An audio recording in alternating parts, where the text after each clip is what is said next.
हे ईश्वर, तेरी कृपा ने मेरे हर दुख को टाल रखा है। अरे मैं तो मिट ही जाता कभी का। वो तो वस्तु है जिसने मुझे संभाल रखा है। एक व्यक्ति ईश्वर से रोज प्रार्थना किया करता था। एक दिन उसने परमात्मा से कहा कि मुझ पर ऐसी कृपा कर दे कि जिंदगी में कोई भी मुश्किल आए, कोई भी दुख आए, कोई भी तकलीफ आए, आप हमेशा मेरा साथ देना। तो उस दिन भगवान ने कहा, मैं तो हमेशा सबके दुखों में साथ रहता हूँ। तो उस व्यक्ति ने पूछा, हे भगवान, मुझे कैसे पता चलेगा कि आप मेरे दुख में मेरे साथ खड़े हो?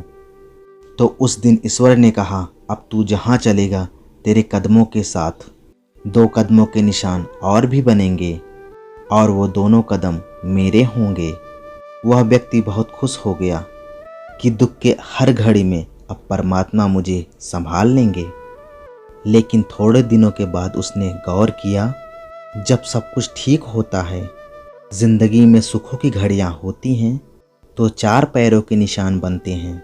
लेकिन जिंदगी में जब कोई दुख आता है, जब कोई तकलीफ आती है, तब सिर्फ 2 पैरों के निशान बनते हैं। वो मन में बहुत उदास हो गया। उसे लगा कि जब सुख होता है तब तो भगवान मेरे साथ रहते हैं, लेकिन जब जिंदगी में दुख आता है तब वो भी मुझे छोड़कर चले जाते हैं। उस दिन उसने प्रार्थना में भगवान से शिकायत की कि मैंने सुना था कि दुख के समय में दुनिया साथ छोड़ देती है, लेकिन ईश्वर आपका साथ कभी नहीं छोड़ता। लेकिन मेरी ज़िंदगी में जब दुख आया तो आपने मेरा साथ क्यों छोड़ दिया? जब मेरी ज़िंदगी में सुख होता है तो 4 कदमों के निशान बनते हैं, लेकिन जब कोई दुख आता है तो सिर्फ 2 कदमों के निशान बनते हैं। आप दुख की घड़ी में मेरे साथ साथ क्यों नहीं चलते हैं भगवान? तब ईश्वर ने कहा, जब तेरी ज़िंदगी में सुख का दिन होता है तो तेरे और मेरे कदमों के निशान होते हैं, लेकिन जब तेरी ज़िंदगी में दुख के दिन आते हैं तो मैं तुझे अपने गोद में उठा लेता हूँ। इसीलिए तेरे पैरों के निशान बनते ही नहीं हैं, और जो 2 पैरों के निशान तू देखता है वो तेरे नहीं, मेरे पैरों के निशान हैं। अरे तू चिंता मत कर, वो सब जानता है। जिसे कोई नहीं जानता उसे रब जानता है। अगर तुझे कुछ मांगना ही है तो उस खुदा से मांग, जो जुबां पर आने से पहले दुआ की वजह जानता है। अरे हर शख्स में उसी का नूर समाया है, हर रूप में वही समाया है। बहुत से लोग कहते हैं हम ईश्वर में नहीं मानते, परमात्मा में नहीं मानते। अरे तुम तो खुद में ही मानते हो प्यारे, तुम उसी का अंश हो, तुम उसी से ही प्रकट हुए हो, उसी में ही जीते हो और उसी में लीन हो जाते हो। पर लोग पूछते हैं हम उसी में पैदा हुए हैं, उसी में जीते हैं, उसी में लीन हो जाते हैं, तो हमें वो दिखता क्यों नहीं है? याद रखना, मैं से जब से जुदा नहीं होता, आदमी में खुदा नहीं होता। अपने दिल को टटोल कर देखो, ये फासला बेवजह नहीं होता। एक लड़का बहुत रो रहा था, वहाँ से एक माताजी गुजरी। लड़का लगातार रोए जा रहा था, तो उस माताजी ने उस लड़के के सर पर हाथ रखकर कहा, बेटे तुम क्यों रोते हो? चिंता मत करो, सब ठीक हो जाएगा, बिल्कुल भी मत घबराओ, सब ठीक हो जाएगा। तो वो लड़का कहने लगा, अरे मैं इसीलिए तो रोता हूँ कि इस ईश्वर ने, इस परमात्मा ने मेरी ज़िंदगी में सब कुछ ठीक कर दिया है। जिस दुनिया पर मुझे भरोसा था, विश्वास था, उसने मुश्किल के वक्त में मेरा साथ छोड़ दिया। और जिस ईश्वर को मैंने कभी याद भी नहीं किया, मैंने अपनी ज़िंदगी में भुला दिया था, और उसी ईश्वर ने, परमात्मा ने मेरी ज़िंदगी में सब कुछ ठीक कर दिया है। बस उनकी करुणा और प्रेम की ही वजह से आज मेरी आंखों में ये आंसू आ गए हैं। मैं उस लायक नहीं हूँ, फिर भी परमात्मा ने मेरा हमेशा साथ दिया, मेरे हर दुख को दूर किया। परमात्मा का एक अर्थ अल्लाह भी है, जिसका नाम है माँ।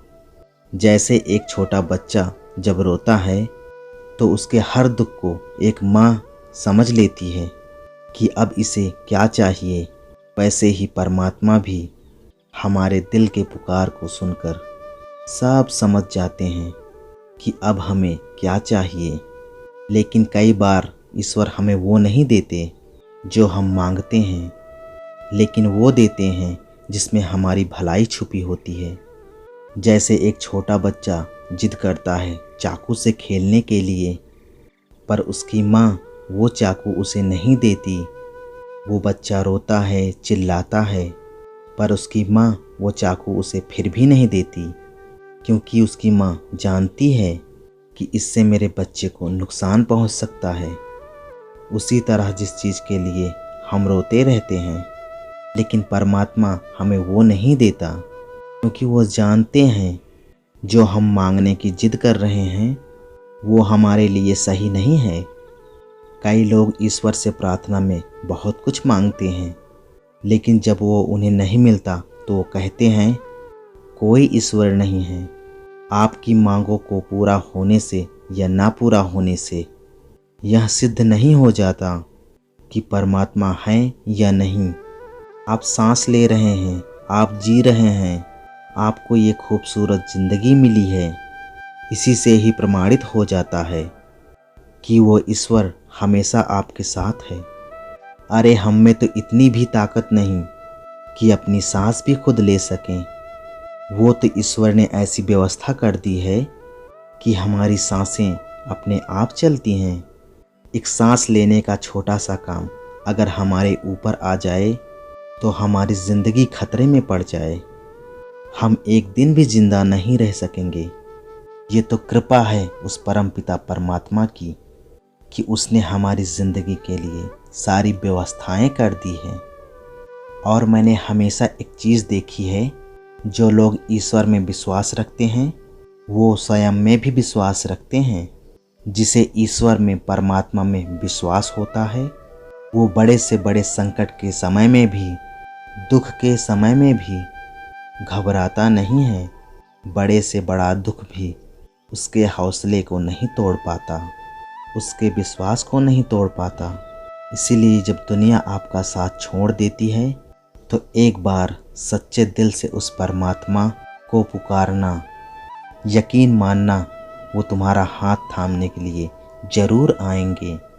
तुम्हारे हर दुख से, हर परेशानी से तुम्हें ज़रूर बाहर निकालेंगे। अरे जो दुनिया के बनते हैं वो बिखर जाते हैं, और जो उस परमपिता परमात्मा से जुड़ते हैं वो तो निखर जाते हैं। वो तैरते तैरते भी डूब गए जिन्हें खुद पर गुमान था, वो डूबते डूबते भी तैर गए जिन पर तू मेहरबान था। हंसते रहें, मुस्कुराते रहें, जहाँ भी रहें परमात्मा को याद करते रहें। राधे राधे।